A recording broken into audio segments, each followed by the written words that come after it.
Hey everyone, today we're going to be ranking all of the current killers of Dead by Daylight from least to most powerful. This is a list I specifically wanted to redo because I felt last time there were some strange placements. Also I had a weird naming scheme for the tiers that were a little confusing. We've also had some new characters that shake the ranking up a bit too. For this ranking we're going to base the killers' power levels on their lore, their powers, their physical stature, their seeming strength, everything basically. As always, these are just my thoughts. For stuff like power scaling, there's always going to be a lot of personal opinions and takes. This is just mine. Be sure to drop your own thoughts too down in the comments. So, tiers. Regular humans, powerful humans, superhumans, powerful superhumans, and immortal beings. Let's get into it. Okay, so starting off with the regular humans tier. The least powerful character I think is honestly Bubba. From the best of my understanding, the entity hasn't buffed Bubba in any considerable way, aside the usual blanket buff it gives to all killers. Bubba seems pretty much just a guy with a chainsaw still, so yep, I think he's the lowest. Trickster is going to follow him up. Trickster is definitely physically weaker than Bubba, and has a less powerful weapon. However, his skill with throwing knives and the pace at which he can throw I think displays a higher power level. Pig is then going to follow these two, as a character who has quite a bit of experience prior to her death and is equipped with some strong weapons when used correctly. She's not the most physically imposing character, but her knowledge and aptitude with her tools makes her relatively powerful. Clown is next, and he's kinda carried to this point by his strength. It mentions in the lore that he once had significant athletic prowess. While this might not be the case anymore, this means he is likely still physically strong. To pair with this, his specifically concocted after-piece tonic is a throwable debuff that will then allow an even bigger gap between strength to be made, upping his power a little bit. Legion is going to end off this tier, and it's largely because there's 4 of them. Yes, they're pretty incompetent, and yes, alone they are probably the weakest. As a force, their collective feral frenzy is going to be quite deadly though, and their coordination and trust in one another is going to make them almost like a wolf pack kind of situation. Next up we have the powerful humans. Characters who are still humans but have a greater level of power. Ghostface is going to start us off here, a meticulous character with a long history of killing and never getting caught. What ups Ghosty a bit here above some of the other regular humans is his certain affinity with the entity, shown by parts of his outfit floating about. His stalking has also been converted into a quicker and more powerful version, allowing a short stalk and insta-down, without the need for a heavy weapon like a chainsaw. Deathslinger is said to be a genius inventor, and his weapon, the spear gun, is shown to be quite deadly in game, and of course allows him to attack at a range, overall making him powerful, but still very much human. Twins are arguably some of the best survivors out of the killers, after only maybe Huntress. Their life has been filled with constant survival and the need to be resourceful. Now in the realm, Victor has the ability to die and come back repeatedly, so although they are still physically human and don't display any superhuman level of speed, strength or anything like that, they have a strong ability and a history of survival. Doctor is a character who has an endless source of electricity flowing through him. He's a little lower than maybe he should be because his electricity isn't really lethal, it's used as more of a debuff and location tool. To even this out though, we do know he is also very intelligent, and has a degree of pain resistance due to the many injuries he has. Plague is like a more lethal version of Doctor I think. She's not maybe the most outright brutal, but she's got an equal level of resistance, with her resistance to the plague,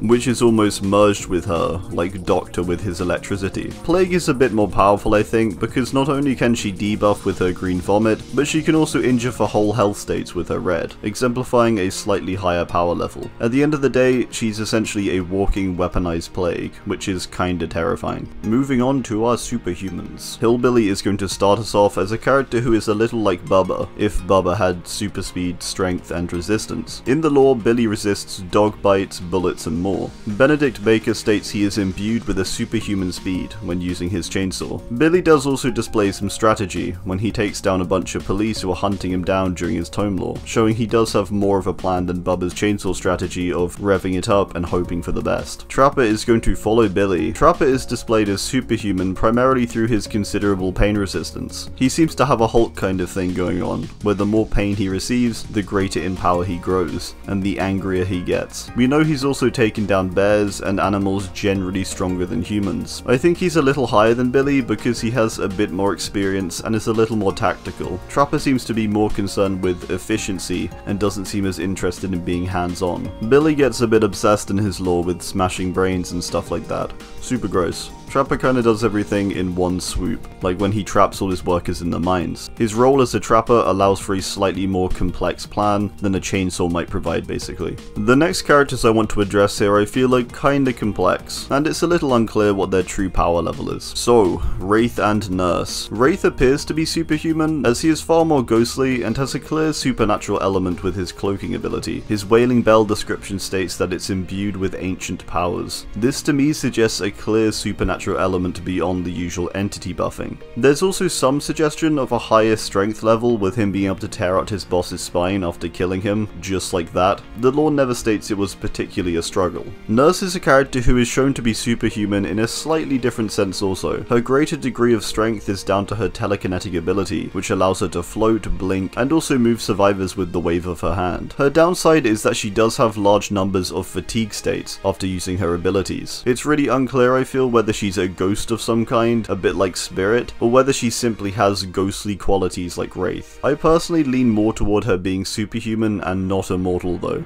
because the clearly immortal and ghostly characters like the Spirit and Oni both died prior to them entering the realm, or were on the brink of death, suggesting more so that they're ghosts in some form. Wraith and Nurse disappear. They aren't killed or gravely injured like Spirit or Oni. These two I believe are superhuman down to their powerful abilities, but I don't think they're immortal, despite having ghostly qualities and names. This one is quite debatable I feel, so let me know what you think. Artist I feel is kind of in the same boat to these two. She doesn't appear to be on the immortal level, but she's clearly got some ghostly qualities, and has distorted features like her longer limbs, and new inky hands. Her summoning of crows and the fact she can fire them through walls is also undeniably supernatural and powerful. All three of these characters aren't how we left off with them in the lore, despite them seeming very much alive, unlike say someone like Clown, who seems basically the same. The clear theme for all of these characters is that they're all very tragic, and they were all haunted by the entity, arguably to a greater extent than the other killers, and so upon arriving in the realm, they have been gifted with significantly more powerful abilities. I think due to this, Artist is the most powerful out of them, having a crow-based power,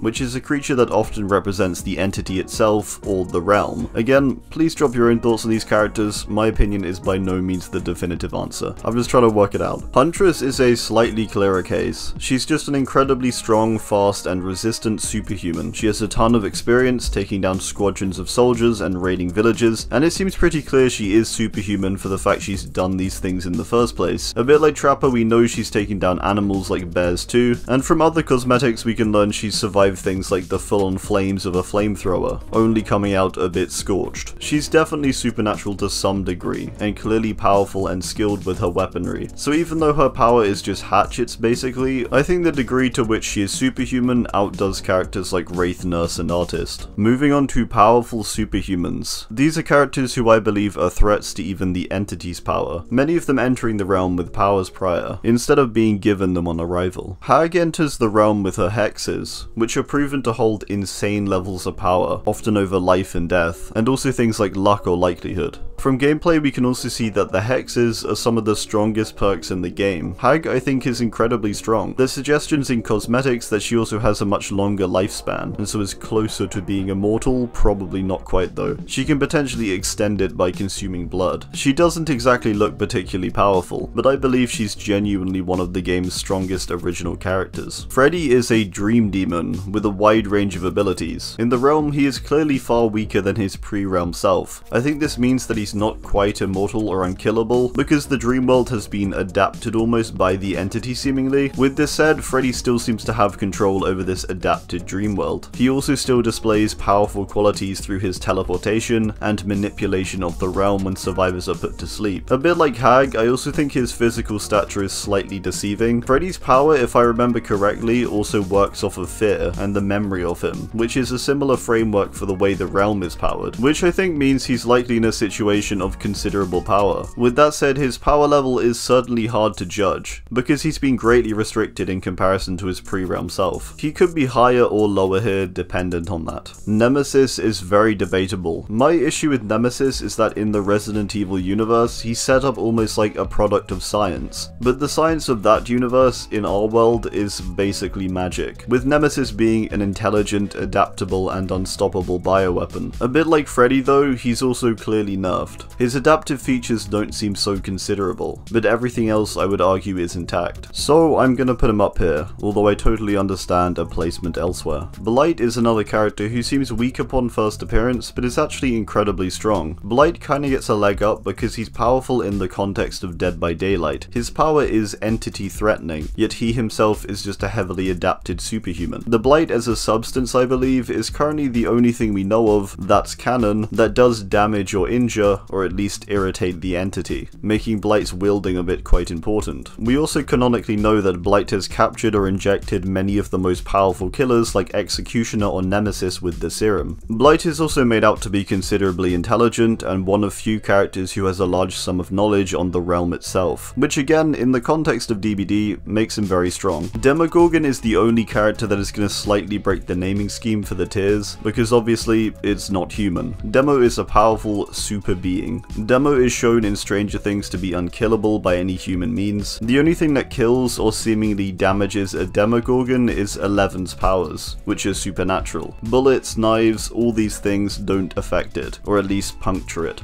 Its relentless nature and ability to interact and tunnel into the Upside Down is also incredibly powerful. Demo at the end of the day is an unstoppable, powerful, and supernatural creature whose power I don't think is quite clear, although it's not quite in the top tier as it's not immortal from what we see. A big kicker for Demo also though is that it's seemingly controlled by its very own entity, the Mind Flayer, meaning it's likely more intelligent than it seems. Okay, onto the immortal beings. Myers is a really tough one, and I always get comments about how I both overrate his strength and also underrate his strength, leaving me very confused.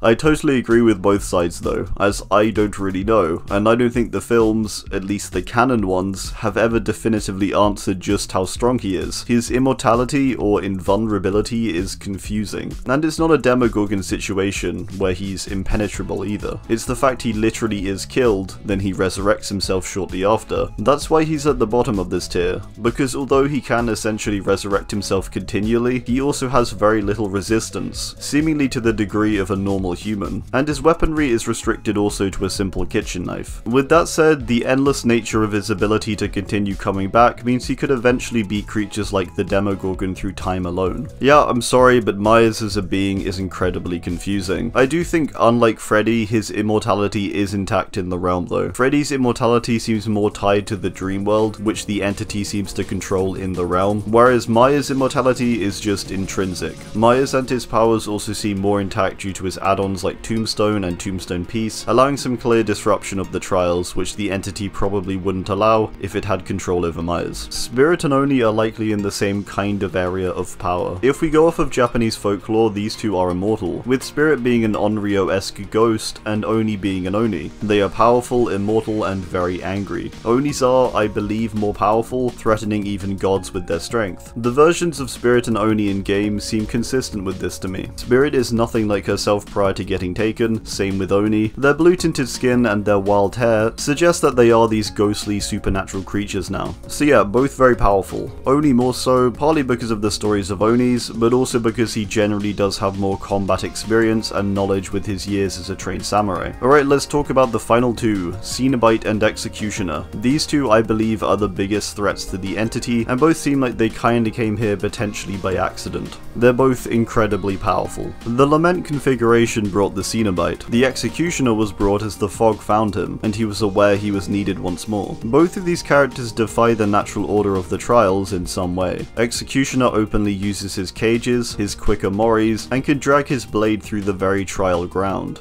disturbing it. Cenobite equally can teleport to wherever the box goes, have his portals tear into the realm, and he can even teleport others out of the realm with his mori. At least that's what seems to be happening in that mori. I'm personally of the opinion that Executioner Executioner is still the stronger of the two. This last ranking is very debatable though, because although Cenobite seems far more nerfed than Executioner, he has certain features like his Mori teleport that suggest he is actually more powerful. I think as Moris are a one-off though, and Executioner's breaking of the rules is far more constant and consistent, then he's likely the stronger of the two. Let me know what you think about this one. Again, when it comes to power scaling across multiple universes and established universes with rule sets and stuff, it's very hard to give an accurate ranking level, I feel, especially with the entities nerfing or buffing on top of this. Everything isn't directly scalable to the next thing, if that makes sense. Alright, well that's gonna do it. I do hope you enjoyed, and be sure to drop your own thoughts on this down below. Thanks, and goodbye.